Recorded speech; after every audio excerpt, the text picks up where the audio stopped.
Welcome back to another installment of the Golden Age of Leather. Biker stories from the 70s, 80s, 90s, right up to present day. And we got lots of tales to tell. Tonight we got a little change of scenery. As you can see, I'm not in the living room. Hey, I'm out in one of my garages. And I'm waiting for my barbecue to heat up. It's nice enough to barbecue around here in wonderful, whatever state I'm in.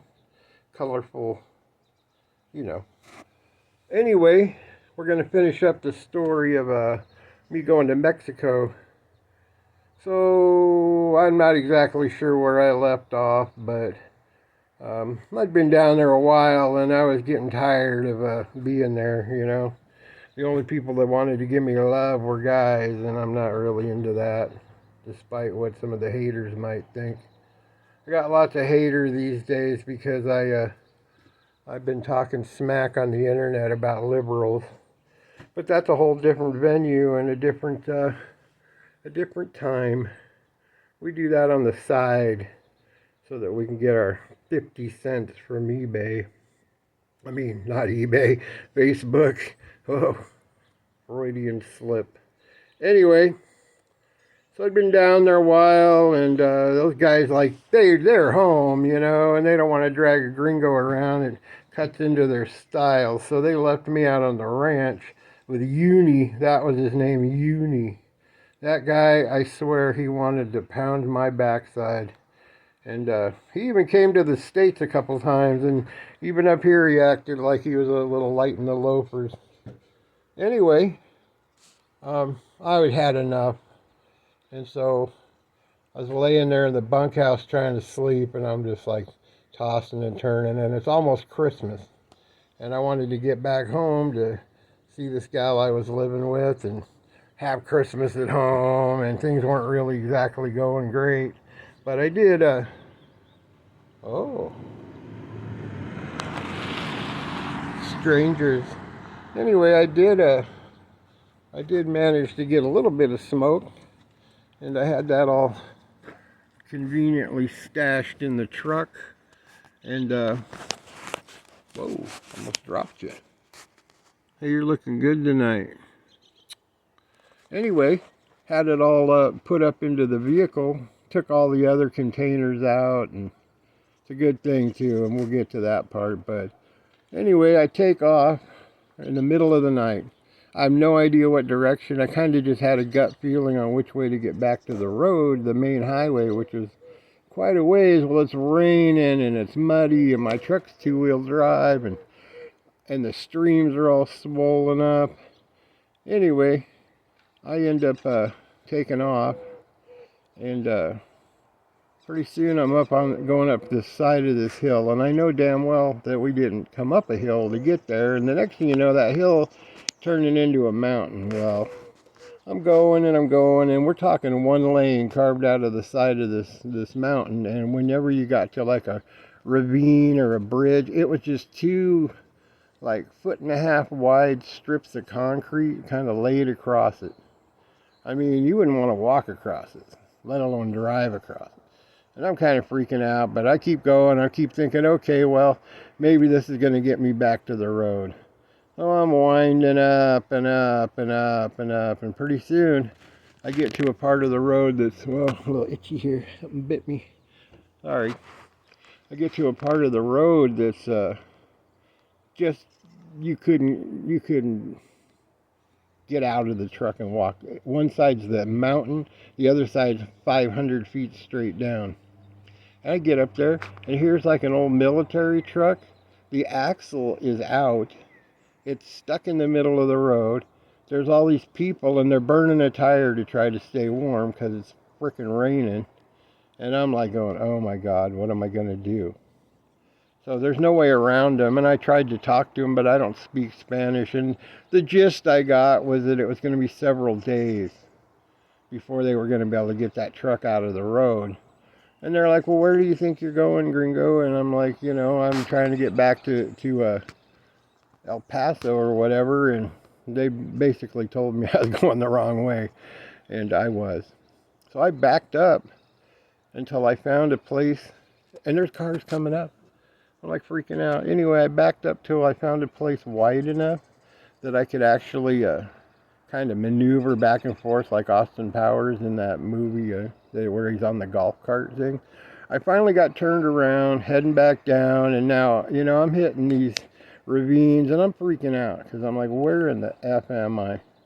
So I get back down to the little village, and there's like all these roads converge on this church.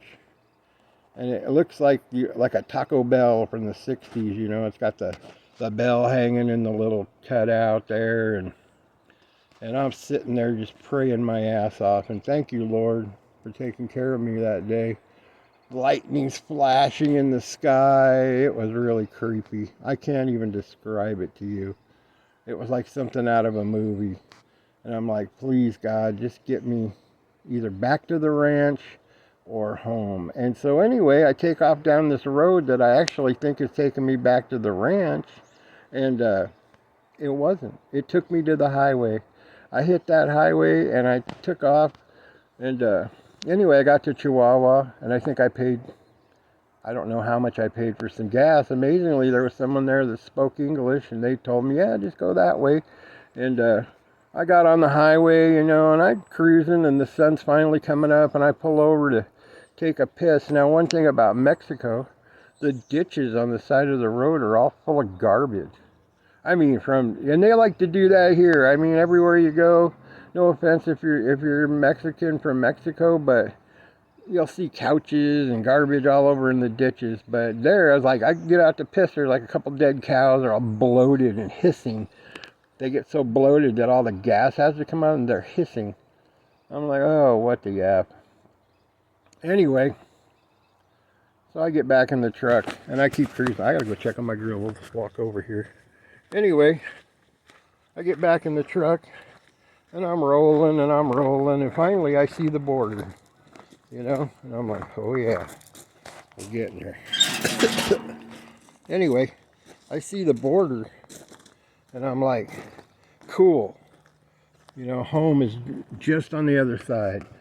And so I get up there. So if you've ever been to the border, it's like 15 lanes to get up to where there's like a little booth, like a toll road kind of. Well, I didn't see the stop sign, and so I rolled right up behind the car that was in front of me. When I get up there, the dude's like, what's your hurry? And I go, I want to get the hell out of Mexico. And he's like, pull over. So I'm like, uh-oh, I know I'm in trouble. So they have like a little parking lot. And so my idea of, they're going to use the dog and search the truck and we're all set for that. No. Back then, I don't know what they do now. This was 1993. They had I get over there and there's all these gas tanks and drive shafts and tires and cars with the interior ripped out of them. And I'm like, oh, Nikes, we're doomed. Oh, and I left out the whole part about the candy bars, but we'll get back to that. Anyway, I pull in there, and they're all looking all over there under my truck. They bang on the drive shaft with this little hammer, and the screen lights up. And they bang on the gas tank, and the screen lights up.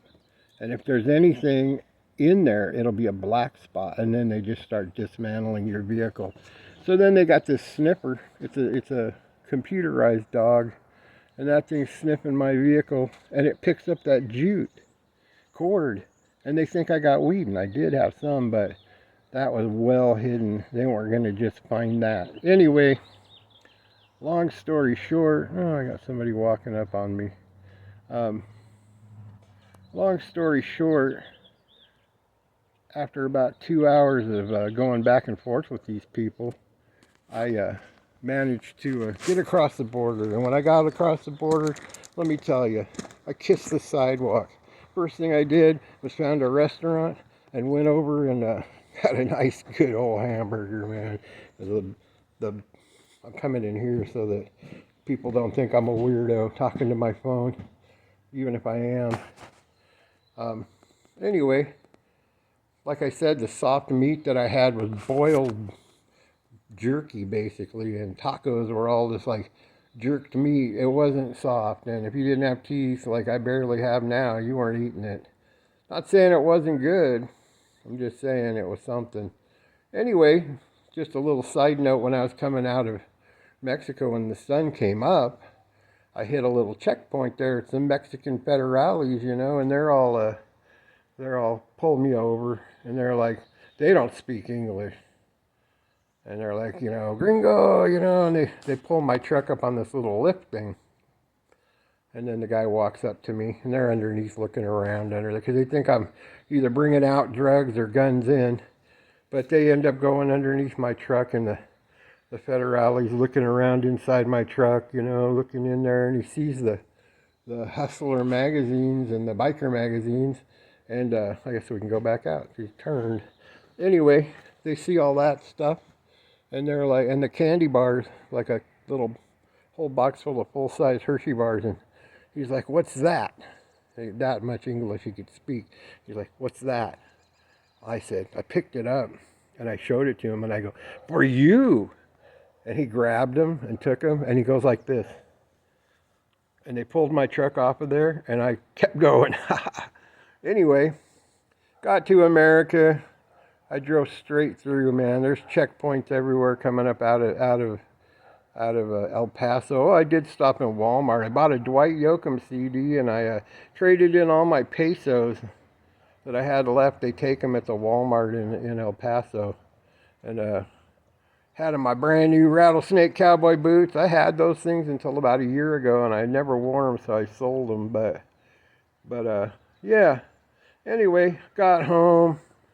Ended up with about a pound of some really good smoke and an adventure under my belt. You know, one that I'm still talking about today. It was a heck of a story. Anyway, like, subscribe, share. Hold on, I'll be right there. Hello? I'm coming. We're talking to the people on YouTube. Anyway, like, subscribe, share, and we'll catch you in a couple days.